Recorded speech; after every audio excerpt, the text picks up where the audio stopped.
నమస్తే, welcome to Zindagi media. మరి కేంద్ర ప్రభుత్వం మీద అయితే నిరుద్యోగులు దండయాత్ర చేశారు. ఆల్రెడీ నీట్ పరీక్ష రద్దు మీద ఒక దండయాత్ర చేస్తుంటే నిరుద్యోగులు కూడా దండయాత్ర చేయడానికి అయితే రెడీ అవుతున్నారు. మరి కేంద్రం ఉద్యోగాల భర్తీ చేపట్టట్లేదని బంధు కూడా పిలుపునిచ్చినటువంటి సందర్భం మనం చూస్తున్నటువంటి నేపథ్యంలో మరి నిజంగా కేంద్ర ప్రభుత్వం గత 12 ఏళ్లలో ఎన్ని ఉద్యోగాలు భర్తీ చేసింది, అసలు నిరుద్యోగులకు అన్యాయం జరిగిందా లేదంటే న్యాయం జరిగిందా, ఈ అన్ని విషయాల మీద మాట్లాడడానికి మనతో స్టూడియోకి వచ్చారు తిరుపతి రెడ్డి గారు, బీజేపీ అధికార ప్రతినిధి. తిరుపతి రెడ్డి గారు నమస్తే. నమస్తే అండి. తిరుపతి రెడ్డి గారు, నిరుద్యోగులకు అన్యాయం జరిగింది, బీజేపీ ప్రభుత్వం అన్యాయం చేసింది అని చెప్తున్నారు.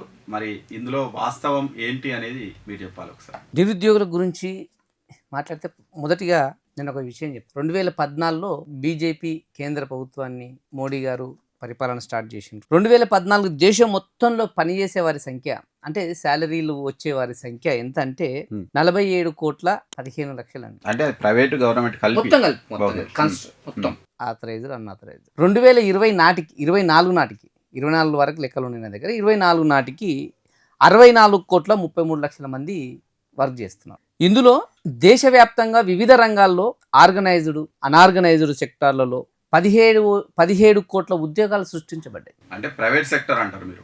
నేనేమంటే ఉద్యోగ అవకాశాలు కల్పించడం అంటే గవర్నమెంట్లో ఎన్ని ఉద్యోగాలు ఉంటాయండి? మనకు తెలంగాణ రాష్ట్ర ప్రభుత్వంలో ఎన్ని ఉద్యోగాలు ఉండొచ్చు అనుకుంటున్నారు? కొన్ని లక్షలు ఉంటాయి. 1,80,000 చిల్లరనే ఉన్నాయి. చదువుకున్న విద్యార్థులందరికీ గవర్నమెంట్ ఉద్యోగాలు వస్తాయా? అది కరెక్ట్. అంటే గవర్నమెంట్ ఉద్యోగం ప్రతి ఒక్కరికి రావాలి. సెక్టార్ అనేటువంటిది ఒకటి. నీవు జీవన భృతి అనేటువంటిది నీకు జరగాలి. నీవు చదువుకు దగ్గ నీ యొక్క ఉద్యోగం నీకు కావాలి. నెలకు నీ యొక్క సెక్టార్ అనేటువంటిది నెలకింత సంపాదించాలి. నీ చదువుకు దగ్గ జీతం ఉండాలి. అంటే కంపెనీలు అనేటువంటివి సృష్టించబడాలి. అభివృద్ధి అనేటువంటిది జరగాలి. కంపెనీలు ఎప్పుడు సృష్టించబడతాయంటే మౌలిక వసతులు ఉన్నప్పుడు కంపెనీలు సృష్టించబడతాయి. అంటే దాదాపుగా 17 కోట్ల ఉద్యోగాలు 2014 నుంచి ఇప్పటి వరకు సృష్టించబడ్డాయంటే మౌలిక వసతులు ఎన్ని మనం ఏర్పాట్లు చేస్తే ఎన్ని కంపెనీలు వస్తే 17 కోట్ల ఉద్యోగాలు మనం ఇవ్వగలం అనేటువంటిది ఒక్కసారి అర్థం చేసుకోవాలి.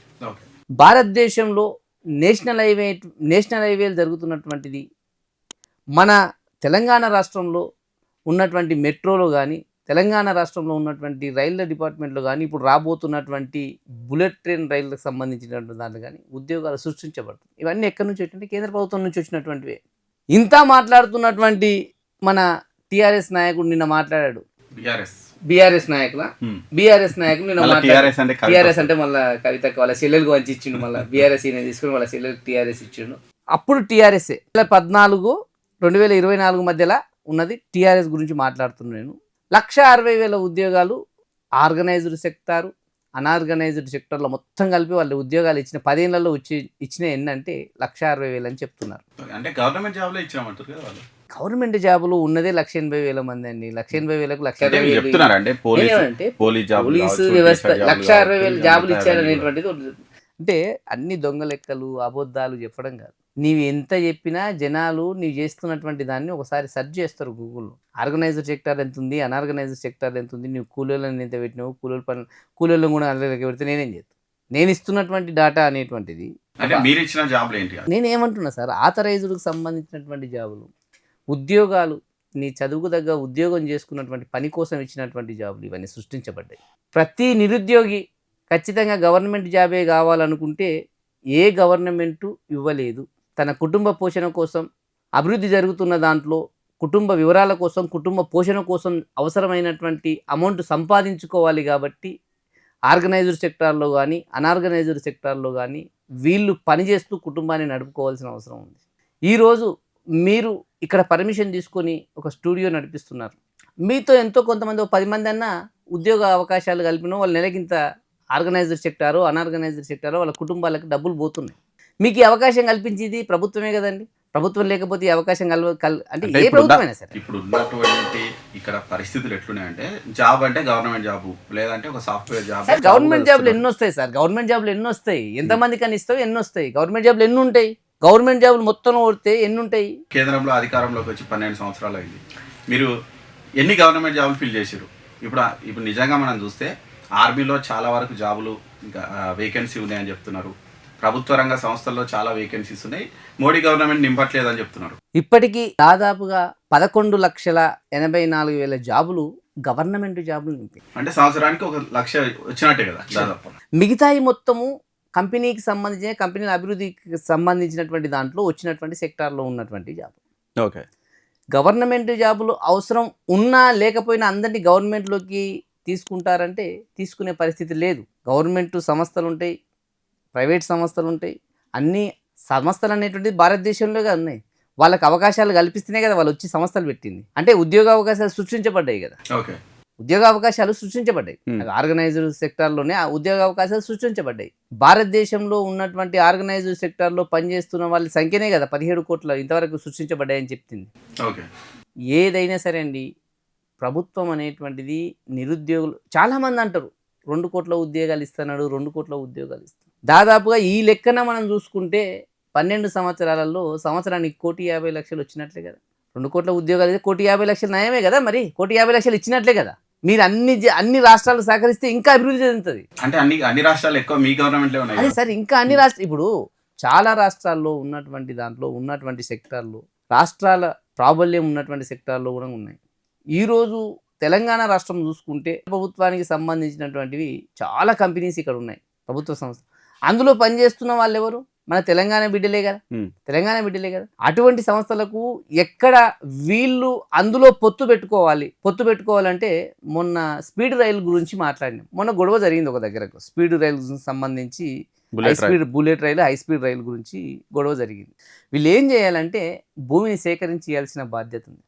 భూమిని సేకరించాలంటే రైతులతో కూర్చొని మాట్లాడి నచ్చజెప్పి వాళ్ళకి తగిన పరిహారం ఇచ్చి అప్పుడు భూమిని సేకరించి ఇస్తే గవర్నమెంట్ అనేటువంటి వచ్చి దాని ఫండింగ్తో బుల్లెట్ రైలు సంబంధించినటువంటి కార్యక్రమాలు చూస్తారు. ప్రతి దానికి ఎక్కడ డబ్బులు పెట్టొద్దు. ఈయన గవర్నమెంట్ పొలం ఉంటే ఆల్రెడీ 1969, 72 ఆ ప్రాంతంలో ఇచ్చినటువంటి పొలాలను మొత్తం ఈయన గుంజేసుకుంటున్నాడు.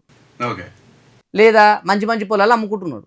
జనాలకు ఏమి ఇవ్వద్దు, రైతులకు ఏమి ఇవ్వద్దు, బలవంతంగా గుంజుకోవాలి. ₹1,00,00,000 ఎకర పొలం ఉన్నదాన్ని 2 కోట్ల రూపాయలు ఇచ్చి నీవు కొనుక్కొని ప్రాజెక్టు కోసం ఇవ్వాలి. అది ఇస్తే తప్ప నీకు ఈక్విటీ రాదు. ఇందులో షేర్ ఉండదు. నీకు షేర్ ఉండాలంటే డబ్బులు పెట్టాలి. నీతో డబ్బులు దిక్కులేవు, జనాలను ఇబ్బంది పెట్టాలి. సేమ్ టైం జనాలు ఇబ్బంది పడుతుంటే మళ్ళీ బీజేపీ పైన నూకాలి, కేంద్ర ప్రభుత్వం పైన. కేంద్ర ప్రభుత్వం మాకు ఫండ్ ఇస్తలేదని. నీవు అసలు భూమి సేకరించాల్సిన పని నీది. నీ భూమి సేకరిస్తలేవు, కేంద్ర ప్రభుత్వం ఫండింగ్ ఎక్కడి నుంచి ఇస్తుంది? మన శంషాబాద్ దగ్గర బుల్లెట్ రైలు గురించి చెప్తున్నారు. దాంట్లో గురించి అంటే సహకరించగలగాలి, జనాలను ఒప్పియగలగాలి, భూములు తీసుకోగలగాలి. భూములు అమ్ముకోమని చెప్పట్లేదు, అభివృద్ధి కోసం కేటాయించమని చెప్తున్నాను. వివిధ కంపెనీల కోసం కేటాయిస్తే ఉద్యోగాలు కూడా సృష్టించబడతాయి, అభివృద్ధి అనేటువంటిది జరుగుతుంది. అక్కడ ఉద్యోగాలు సృష్టించబడతాయి. ఇంకోటి, చదువుకున్న ప్రతి ఒక్కరికి ఉద్యోగాలు, గవర్నమెంట్ ఉద్యోగాలు అనేటువంటివి రావు. స్వతంత్రంగా కూడా ఇప్పుడు గవర్నమెంట్లో ఉద్యోగాలు రావు. ఇప్పుడు వస్తున్నటువంటి ఏఐ విప్లవంతో ఉన్న ఉద్యోగాలే ప్రైవేట్ సెక్టార్లో పోయే పరిస్థితి మనం చూసినాం. చాలా వరకు సాఫ్ట్వేర్ జాబులు పోతున్నాయి, ఇంకా వేరే రంగంలో జాబులు పోతున్నాయి. ఇలాంటి పరిస్థితుల్లో ఎవరైనా జనాలు ఏమనుకుంటారు అంటే గవర్నమెంట్ సెక్టార్లో ఇంకా కొన్ని ఎక్కువ అవకాశాలు రావాలి అని వాళ్ళు కోరుకుంటారు కదా. ఖచ్చితంగా గవర్నమెంట్ సెక్టార్లో సార్, ఏ సెక్టార్ అయినా సరే పనిచేసేది. మన మైండ్ సెట్ ఏ విధంగా తయారైందంటే, ఒక నిరుద్యోగిగా చెప్తున్నా, మన మైండ్ సెట్ ఏ విధంగా తయారైందంటే నాకు ఆ జాబ్ వస్తేనే నేను చేస్తా అనే స్థితికి చేరిపోయింది. చదువుకున్న దానికి గా జాబ్ వస్తేనే చేస్తా. నీకు సింపుల్ ఎగ్జాంపుల్ చెప్తాను, ఇది చెప్పొద్దో లేదో కూడా నాకు తెలియదు. చెప్పండి. నేను ఏమంటే, ఒక విద్యార్థి, ఓ ఇంజనీరింగ్ చేసిన విద్యార్థి ఉన్నాడు. ఓ ఇంజనీరింగ్ చేసిన విద్యార్థి ఏం చేస్తారంటే జాబ్ కోసం వెతుకుతూ ఉంటాడు. ఓ 20,000 జాబ్ వచ్చే జాబ్ కోసం వెతుకుతూ ఉంటాడు. నీ దగ్గరకు వచ్చిండు, 18,000 రూపాయలు అనేటువంటివి జీతం ఇస్తాను చెప్పిండు. ఆ పిల్లానికి ఎంత కావాలి? 20,000 కావాలి. ఫిక్స్ అయిపోయింది మైండ్లో, 20,000 రూపాయలు వస్తేనే చేస్తా. ఇట్లా 3 నెలలు తిరిగిందండి. 3 నెలలు తిరిగిన తర్వాత 20,000 జాబ్ వచ్చింది అనుకున్నాం. 20,000 జాబ్ వచ్చింది. నేనేమంటున్నానంటే, ఈ 3 నెలలు నువ్వు ఖాళీగా ఉన్నట్లే కదా. అవును. ఈ 3 నెలలు నువ్వు ఖాళీగా ఉన్నప్పుడు 18,000 జీతం 3 నెలలు వచ్చింది అనుకోండి, ఎంత అవుతుందండి? 54,000. నీవు సంవత్సరంలో 54,000 నీ 20,000 జీతం సంపాదిస్తుందా అండి? 20,000 సంపాదిస్తుంది. ఎక్స్ట్రా 20,000 అంటే సంవత్సరంలో 2,000 రూపాయలు నీకు ఎక్కువ వచ్చింది కాబట్టి 24,000. 56,000 మిస్ అయినావు కదండి ఇక్కడ. అంటే ఆయన మనసుకు నచ్చిన జాబే చేస్తాడు కదా. అదే జాబు, సేమ్ జాబే, 20,000 వచ్చిన జాబు కదే. అంటే మనిషి మైండ్ సెట్ అనేటువంటిది వాడు అర్థం చేసుకుంటే ఆటోమేటిక్గా ముందరికి వెళ్తాడు. అదే పోయినటువంటి దాంట్లో 18,000కి 3 నెలలు చేస్తానండి, మీరు ఇస్తానని 3 నెలలు 18,000కి నేను చేస్తానండి, నా పని నచ్చితే మళ్ళీ పెంచండి అనేటువంటి భావన. అంటే ఎక్కడో చదివాను ఇది. అంటే మన పిల్లల మైండ్ సెట్ గుణంగా మనం ఏం చేస్తున్నామంటే ఎంతసేపు చదవండి చదవండి చదవండి చదవండి చదవండి. వాడు గుడ్డిగా చదువుతున్నాడు, పరీక్షలు రాస్తున్నాడు, అద్భుతమైన మార్కులు వస్తున్నాయి. ఎంట్రన్స్ ఎగ్జామ్లో మార్కులు రావడం లేదు. నేను ఒక జిల్లా రాష్ట్ర అధికార ప్రతినిధిగా మాట్లాడదు, ఒక తండ్రిగా మాట్లాడుతూ, ఒక పర్సన్గా, ఒక నిరుద్యోగిగానే మాట్లాడుతున్నాను. మన మైండ్ సెట్ ఏం కావాలంటే ఫస్ట్ చదువుకున్న దానికి జ్ఞానం వచ్చింది, ఆ జ్ఞానాన్ని నేను దేశం కోసం ఉపయోగించాలి, అట్ ద సేమ్ టైం ఆ దేశం కోసం ఉపయోగపడుతున్న నా ఫ్యామిలీ కోసం కూడా ఉపయోగపడాలి, సమాజం కోసము నా ఫ్యామిలీ కోసము నేను 4 రూపాయలు సంపాదించుకునే విధంగా ఉపయోగపడాలి. నా జ్ఞానం అనేటువంటిది ముందరికి వెళ్ళగలిగితే చాలా అవకాశాలు ఉన్నాయండి, చాలా అవకాశాలు ఉన్నాయి. ఓకే, చాలా అంటే చాలా అవకాశాలు. వ్యవసాయంలో కానీ, తర్వాత చిన్న చిన్న సెక్టార్లలో కానీ, ఫార్మ్స్లో కానీ, ఎడ్యుకేషన్లో కానీ చాలా అవకాశాలు ఉన్నాయి. కానీ ఒళ్ళొంచి పనిచేయాల్సిన అవసరం ఉంది. దేశాన్ని ముందరికి నడిపించాలంటే ఒళ్ళొంచి పనిచేయాల్సిన అవసరం ఉంది. నుంచి పనిచేసడం కంటే మైండ్ నుంచి పనిచేసడం ఎక్కువ అవసరం పడుతున్నట్టు. అంటే మైండ్తో పనిచేసినా కూడా ఖచ్చితంగా నీవు అక్కడికి ట్రావెల్ చేయాల్సి వస్తుంది. అక్కడ ఏం చేయాలని చేయాలి కదా. అవును.